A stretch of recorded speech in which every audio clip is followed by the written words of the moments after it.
प्रतीक दिल्ली में joint family के साथ रहता था, लेकिन जॉब की वजह से अपनी माँ के साथ दूसरे शहर में शिफ्ट हो जाता है, जहाँ उसकी प्रीति के साथ लव मैरिज हो जाती है, जिस पर बहू को नापसंद करते हुए उसकी माँ पूरा समय प्रीति को परेशान करने के तरीके निकालती रहती है।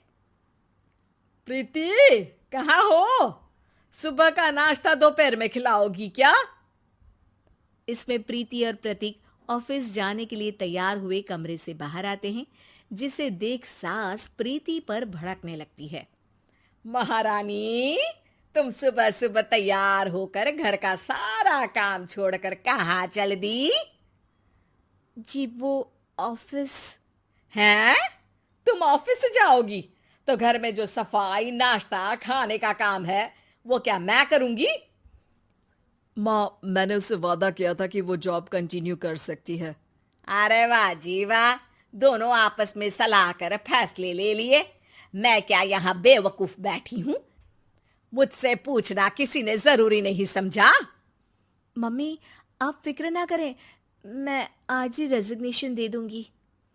प्रीति ऑफिस के लिए चली जाती है और अगले दिन से जॉब छोड़ घर के कामों में लग जाती है, लेकिन साथ ही उदास भी रहने लगती है, जिसे देख प्रतीक को अच्छा नहीं लगता। मुझे पता है तुम्हें अपनी जॉब कितनी पसंद थी। आई एम सॉरी प्रीति। अरे कुछ नहीं होता, बस मम्मी खुश रहनी चाहिए। अब प्रीति अपनी सास को खुश करने और उनका दिल जीतने की जी तोड़ कोशिश करती रहती है, पर सास कभी उससे सीधे मुंह बात तक नहीं करती। इसी तरह दिन बीतने लगते हैं। एक शाम प्रतीक ऑफिस से परेशान घर वापस आता है।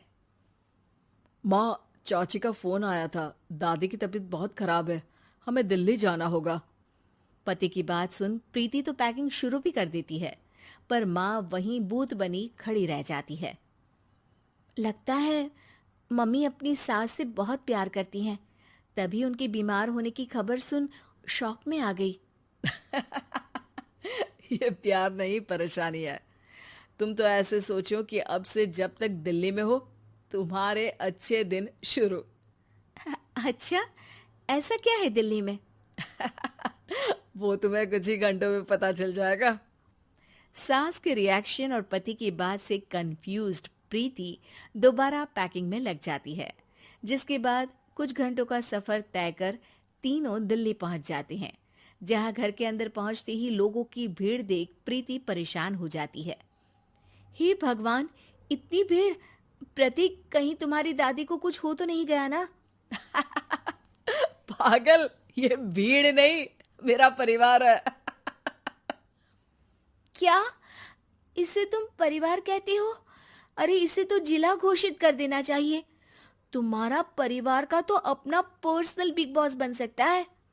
हैरान परेशान प्रीति परिवार वाले सदमे से बाहर निकली भी नहीं होती कि सिर पर पल्ला रखे शांत तरीके से सबके साथ बात करते हुए अपनी सास को देख उसे दूसरा सदमा लग जाता है। हाय राम, ये मम्मी का ऐसा भी कोई रूप है? ये तो मुझे पता ही नहीं था। ये तुम्हारी सास का ससुराल है। तभी प्रतीक की बहन बोल पड़ती है, यहाँ आपको ऐसी ऐसी चीजें देखने मिलेंगी जो सपने में भी सोची नहीं होंगी। हाँ, ये कुछ दिन तो बहुत इंटरेस्टिंग लग रहा है। सब एक साथ दादी के कमरे में जाते हैं, जहां पहुंचते ही उसे दादी की आवाज सुनाई देती है। क्यों रे, सास से मिलने की फुर्सत मिल गई? दूसरे शहर जाकर छूट क्या मिली? तुम तो भटकता पंछी बन गई। इतने समय में ये तक नहीं पूछा कि जिंदा भी हूं या मर गई। प्रीति की सास अपनी सास के पैर छूती है। अरे कैसी बात कर रही है मम्मी, आपको तो मेरी उम्र भी लग जाए। अरे बस कर, ये झूठी उम्र देने वाली बातों का दिखावा ना कर। तेरा बस चले ना तो जो मेरी बची कुची जिंदगी है वो भी अभी खत्म कर दे। अरे बहू कहाँ है? इस पर सास प्रीति को दादी से मिलवाती है। दादी प्रीति को बहुत प्यार देती है। क्यों बहू, तेरी ये सास परेशान तो नहीं करती ना? अगर करती है तो अभी बता दे, मैं इसकी क्लास लगा दूंगी। अरे कैसी बात कर रही हैं माँ जी, भला मैं क्यों किसी को परेशान करूंगी। प्रीति अपनी सास का ये रूप एंजॉय कर ही रही होती है कि तभी चाची वहां आकर प्रीति को अपने साथ ले जाती है।